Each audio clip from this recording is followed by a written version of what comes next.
ओम नमः शिवाय। YouTube channel देखने वाले सभी दर्शकों को मेरा प्यार भरा नमस्कार। और मैं आप सबको जो शनि वक्री हो रहा है 11 मई को, इसके बारे में आपको आज बताने आई हूँ कि जो शनि वक्री हो रहा है यह क्या क्या करेगा और कहाँ पे ये हमें लाभ देगा, कहाँ पे ये हमें नुकसान देगा। शनि जो है अभी मकर राशि में है और मकर राशि में होने से यह अपनी ही राशि में है। और अपनी राशि में शनि तो शनि हो, मंगल हो, राहु हो, शनि राहु मंगल यह जो होते हैं थोड़े क्रूर ग्रह होते हैं। और जब यह वक्री होते हैं तो इनका क्रूरता और बढ़ जाती है। अब यह मकर राशि में जब यह वक्री होगा उस वक्त में इसकी थोड़ी सी क्रूरता बढ़ जाएगी। और यह वक्र गति का मतलब यह होता है जैसे हम चल रहे हैं सीधे, तो सीधे हम चलते हैं स्पीड के साथ, हमने 1 मिनट में 20 कदम ले लिए। और वक्री का मतलब होता है उल्टा चलना, उल्टे कदम लेना। तो जैसे मतलब कि अगर ये मार्गीय है, 1 मिनट में इसने चले 20 कदम, तो वक्री गति में यह 1 मिनट में चलेगा 7 कदम 8 कदम। इसकी जो चाल है वह कमजोर हो जाती है, लेकिन इसकी क्रूरता बढ़ जाती है। क्रूरता बढ़ने का मतलब कि यह लगन में बैठ के एक तो पराक्रम को हमारे थोड़ा सा नुकसान पहुंचाएगा। 7वें घर जिसके पति पत्नी में तलाक की संभावनाएं चल रही हैं या कुछ कोर्ट कचहरी चल रहा है, तो उसमें फैसले होने की कुछ संभावनाएं होंगी। और जिनके लोहे के काम है, मतलब फैक्ट्रियां लोहे की या लोहे से रिलेटेड कोई कार्य हैं, उसमें थोड़ा सा स्लो गति आ जाएगी। और शनि जो है श्रमिक का मालिक है। श्रमिक मतलब सेवक, मजदूर, इसका मालिक है।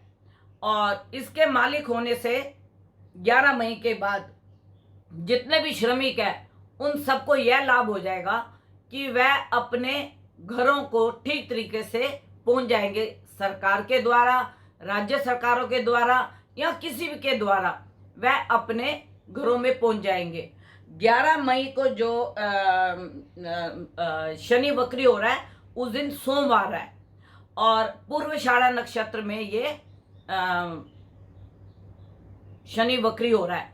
तो मेरा आप सबसे ये निवेदन है, जो ये शनि वक्री हो रहा है इससे हमें थोड़ा सा कोरोना में सावधान होकर चलना पड़ेगा।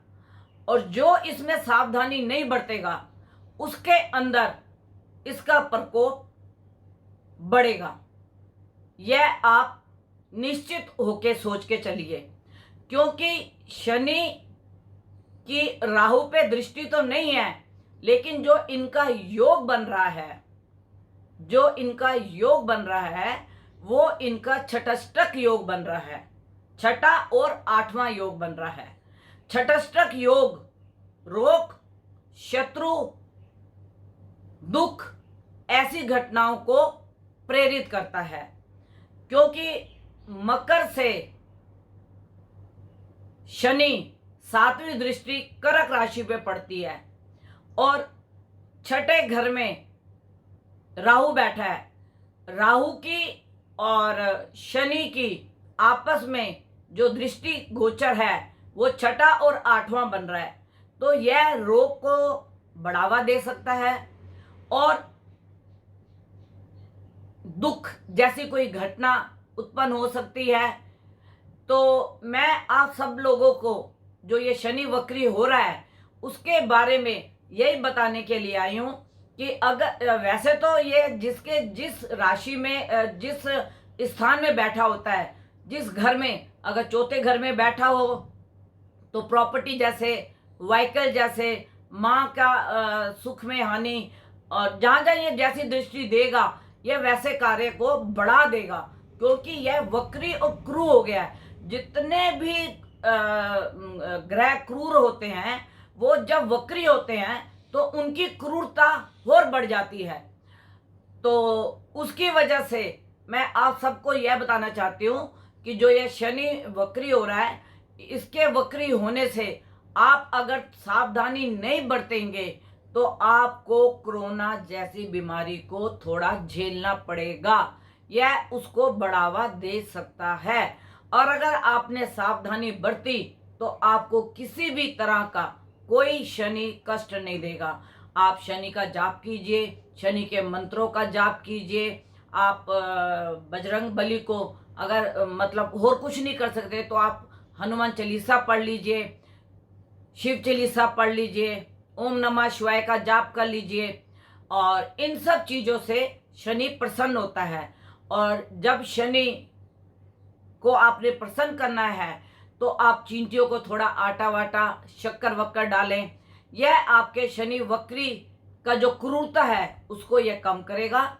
और जहाँ तक मुझे उम्मीद है, अगर आप दान धर्म कर्म जाप ताप करेंगे अपने घर में ही बैठे हुए, तो शनि आपका कुछ भी नहीं बिगाड़ सकता। लेकिन अगर आपने सतर्कता नहीं बरती तो आपको इस चीज का कष्ट थोड़ा झेलना पड़ेगा। तो हमारा आपको अखंड मंथन पे आके बताने का यही फर्ज होता है कि जिससे आप सावधान हो जाएं और उन चीजों से दूर रहें जिसके लिए आपको सचेत किया जाता है। अगर कोई मेरे से कांटेक्ट करना चाहता है तो मेरा कांटेक्ट नंबर है 9999 4 बार 99 338366। नमस्कार।